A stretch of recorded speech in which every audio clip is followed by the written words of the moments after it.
Estamos en La Controversia, transmite Canal Capital en directo desde las instalaciones y en un tema hoy que fue noticia la semana pasada, que siguió siendo noticia el domingo en los principales diarios del país, la restitución de la personería jurídica a la Unión Patriótica. Eso parecería un acto formal, pero tiene una gran implicación histórica y política en el país por lo que fue la Unión Patriótica, por lo que significó el exterminio de este movimiento político. Y estamos en un debate con personas muy conocedoras de la historia reciente del país, algunos protagonistas de esa historia. Juan Carlos, la Unión Patriótica, ya Homer mostró cómo en dónde tenía unos nichos electorales en zonas decisivas del país, que también eran las zonas de conflicto y zonas muy importantes, pero también tuvo una presencia muy importante en Bogotá. En el Consejo siempre tuvo una representación. ¿Cuántos concejales llegó a tener en Bogotá? No, en Bogotá tuvimos un concejal en aquel entonces, Mario Pegui, que fue presidente de la Unión Patriótica hasta el año pasado, cuando lamentablemente falleció por causas naturales, afortunadamente. Y no, mantuvimos un concejal allí. Aida Bella también fue concejal de la Unión Patriótica. Aida Bella, que es una historia muy fuerte la Aida Bella. Pero Juan Carlos, ¿cómo desde la política, desde el ejercicio de la política, cómo recibe usted este hecho? Usted también participa en un partido en un movimiento que es alternativo, de minorías, que también es crítico. ¿Cómo ve este hecho como hecho político? Pues es un mensaje muy tardío, por supuesto, porque no se nos debe olvidar un hecho.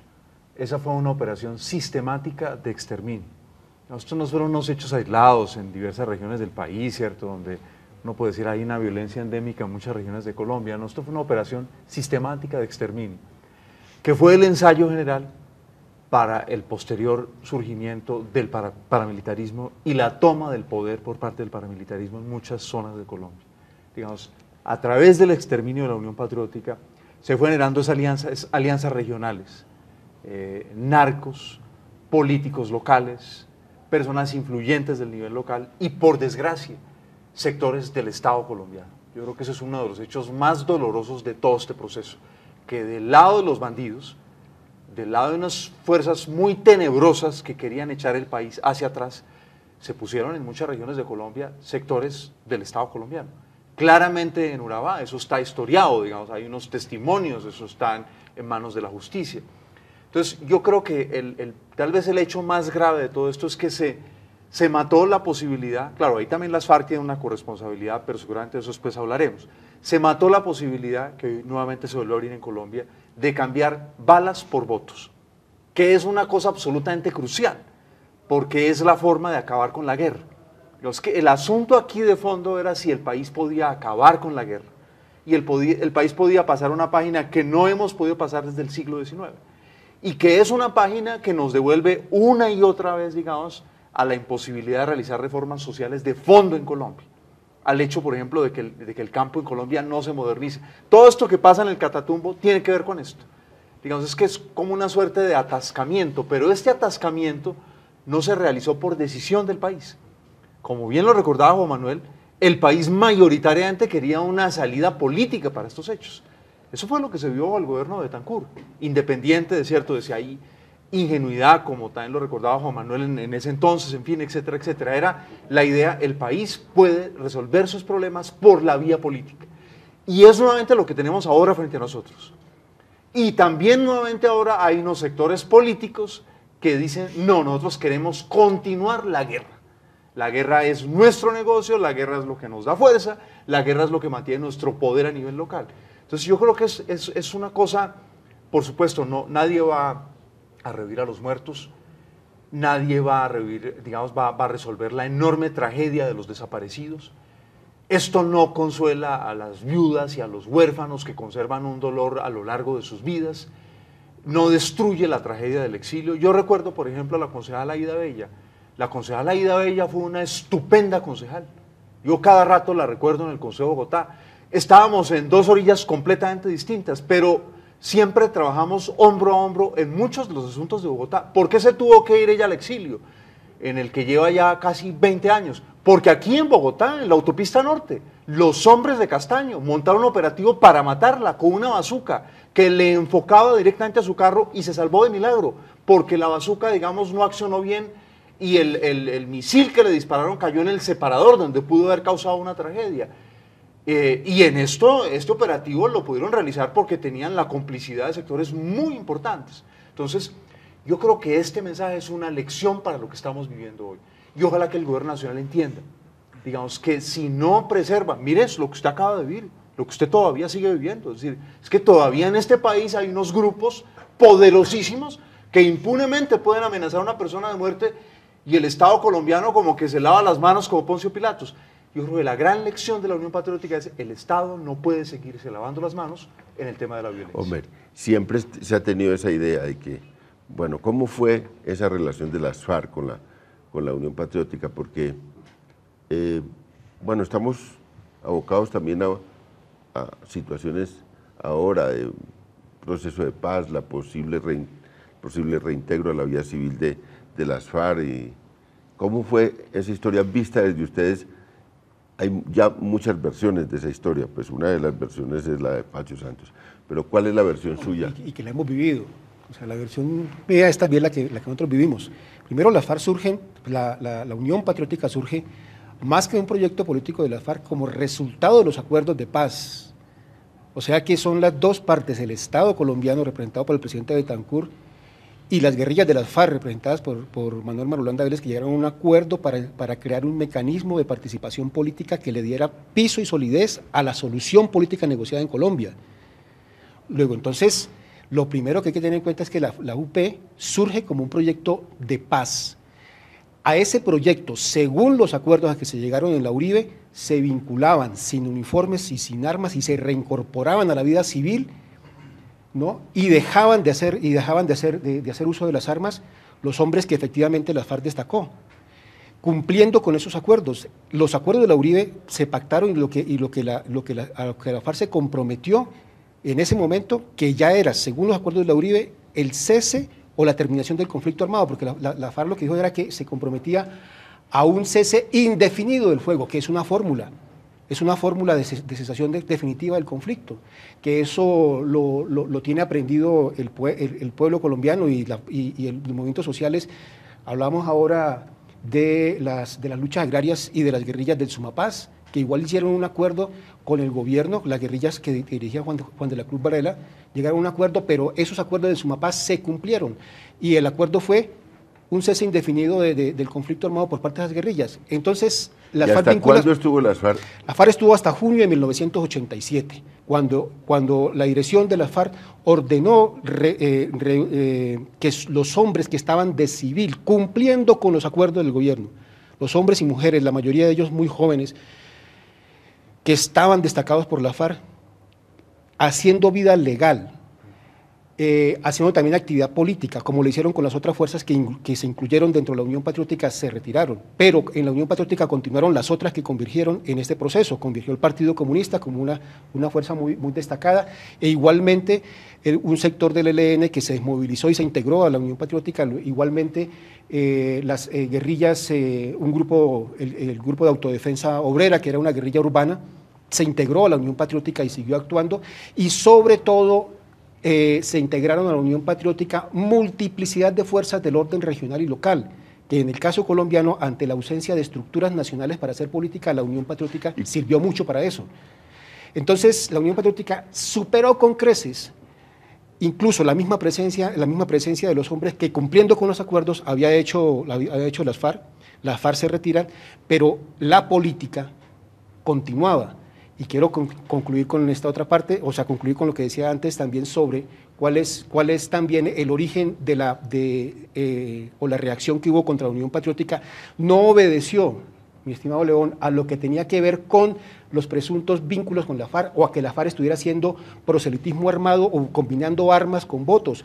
Ni un solo voto de la Unión Patriótica fue conquistado por presión armada, ni uno. No puede decirse que aquí los votos de Aida Bella pues fueron conquistados por presión armada. ¿Dónde? En todo el país. Por eso digo yo que el apoyo fue a la paz y lo superó con creces. Además, León. En todas las alcaldías nuestras, especialmente en las alcaldías específicas de la Unión Patriótica, por primera vez en el país hubo un viraje de 180 grados en la forma de gobernar. Por primera vez los municipios vieron los presupuestos, apartadó. En solo 2 años pasó de 4 escuelitas a 24 escuelas. Por primera vez las transnacionales del banano en la región Urabá pagaron impuestos. Ahí no hubo que hacer ninguna ley nueva. Simplemente nuestros gobernantes llegaron allí en Urabá y dijeron, señores de las transnacionales, paguen los impuestos. Los pagaron y se invirtieron. Tuvimos alcaldes del sector de la intelectualidad como Tirso Vélez, un poeta, inauguró en Colombia, tal vez por lo menos la inauguró en los entes territoriales, los presupuestos participativos. En estos municipios, como en Tibú, justamente allí fue el alcalde Tirso Vélez, los presupuestos no se distribuían como se distribuyen aún hoy en día. Según los resultados electorales de la fuerza, la plata se va para los partidos políticos en los territorios, que era según las necesidades. Luego, termino con esto. Es que si no le quitan la palabra contra, ustedes, lo que se hizo contra la Unión Patriótica fue porque la Unión Patriótica tuvo gobiernos, tuvo buenos gobiernos y representó en el país una seria posibilidad real de que en Colombia hubiese un gobierno distinto a las estructuras dominantes en el país. Ese fue el temor y eso lo comprobamos, y eso fue la esperanza que representó Bernardo Jaramillo, que en las encuestas estaba ya señalado como presidenciable. Alfonso, se produce este hecho de entrega de la personería jurídica nuevamente a la Unión Patriótica. ¿Cómo vio desde Colprensa y la prensa regional cómo se cubrió este hecho? Si realmente le dio una relevancia a este acontecimiento. Por supuesto, es que estos hechos de violencia que usted ha vinculado, me parece de manera acertada, como lo presentó, que se produjeron acá en Bogotá los magnicidios más grandes, y que incluso en Bogotá, como usted lo dijo, hubo concejales. Me parece una buena presentación porque todos estos hechos que se analizan desde Bogotá y que tanto discutimos desde Bogotá, pues realmente sacuden hacia las regiones. Decía el video que vimos hace unos minutos que la mitad de las muertes contra militantes de la Unión Patriótica ocurrieron en Antioquia. En Antioquia ocurrió una de las masacres pues, más graves de la época, fue la masacre de Segovia, la zona del Urabá, bueno, la zona del Catatumbo, la zona de Casanare, Caquetá, Putumayo, en fin. Así que para las regiones del país son importantes estas muestras de poder canalizar las diferencias y los descontentos a través de la civilidad. Así que es un hecho importante registrado por todos, sin duda.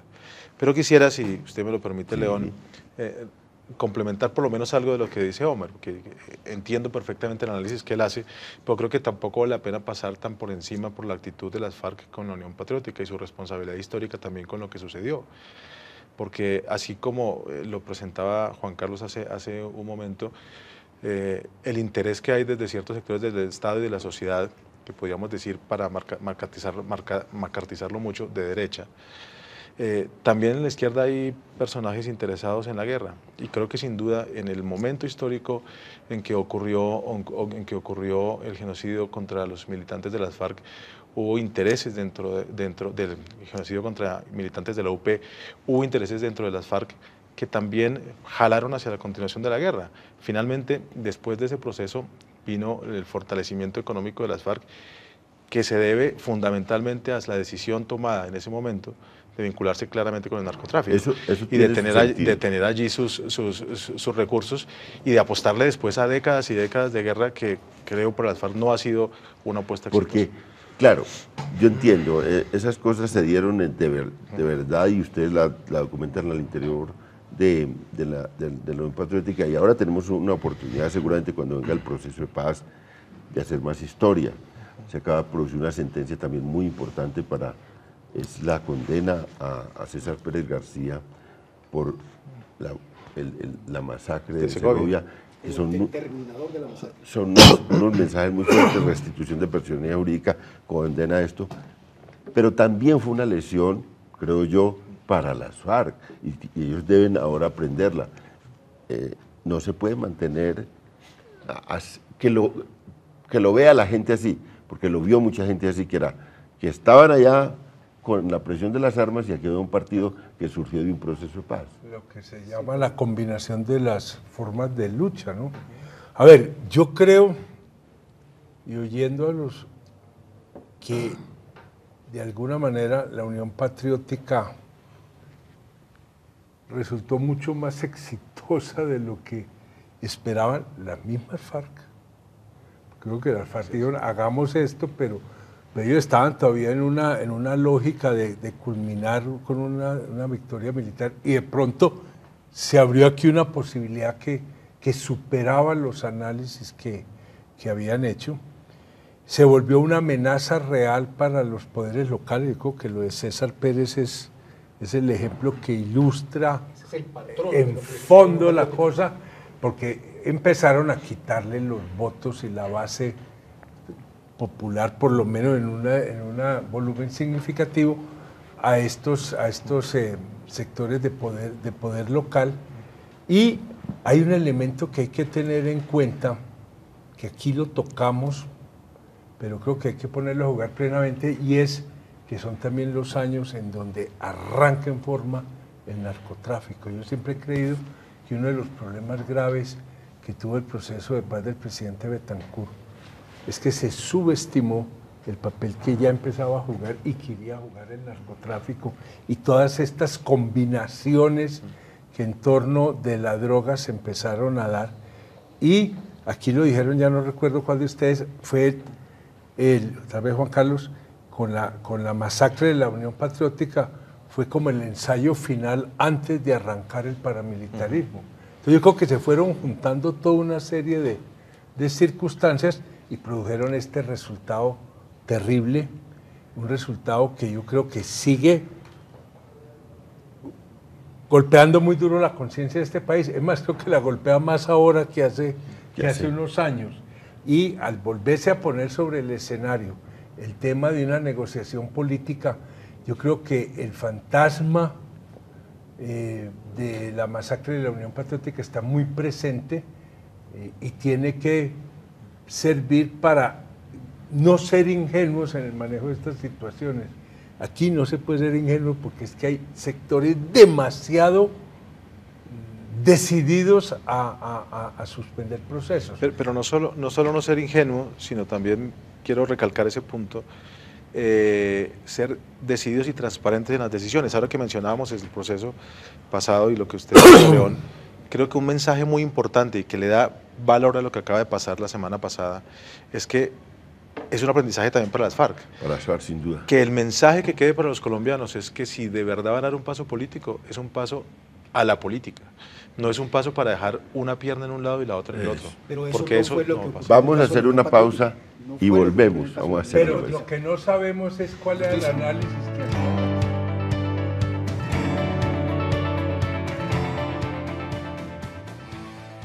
Toma del poder por parte del paramilitarismo en muchas zonas de Colombia. Digamos, a través del exterminio de la Unión Patriótica se fue generando esas alianzas regionales, narcos, políticos locales, personas influyentes del nivel local y, por desgracia, sectores del Estado colombiano. Yo creo que ese es uno de los hechos más dolorosos de todo este proceso, que del lado de los bandidos, del lado de unas fuerzas muy tenebrosas que querían echar el país hacia atrás, se pusieron en muchas regiones de Colombia sectores del Estado colombiano. Claramente. Lo que fue la Unión Patriótica, por lo que significó el exterminio de este movimiento político. Y estamos en un debate con personas muy conocedoras de la historia reciente del país, algunos protagonistas de esa historia. Juan Carlos, la Unión Patriótica, ya Homer mostró cómo en dónde tenía unos nichos electorales en zonas decisivas del país, que también eran las zonas de conflicto y zonas muy importantes, pero también tuvo una presencia muy importante en Bogotá. En el Consejo siempre tuvo una representación. ¿Cuántos concejales llegó a tener en Bogotá? No, en Bogotá tuvimos un concejal en aquel entonces, Mario Peggy, que fue presidente de la Unión Patriótica hasta el año pasado, cuando lamentablemente falleció por causas naturales, afortunadamente. Y no, mantuvimos un concejal allí. Aida Bella también fue concejal de la Unión Patriótica. Aida Bella, que es una historia muy fuerte la Aida Bella. Pero Juan Carlos, ¿cómo desde la política, desde el ejercicio de la política, cómo recibe usted este hecho? Usted también participa en un partido en un movimiento que es alternativo, de minorías, que también es crítico. ¿Cómo ve este hecho como hecho político? Pues es un mensaje muy tardío, por supuesto, porque no se nos debe olvidar un hecho. Esa fue una operación sistemática de exterminio. Estos no fueron unos hechos aislados en diversas regiones del país, ¿cierto?, donde uno puede decir hay una violencia endémica en muchas regiones de Colombia. No, esto fue una operación sistemática de exterminio, que fue el ensayo general para el posterior surgimiento del paramilitarismo y la toma.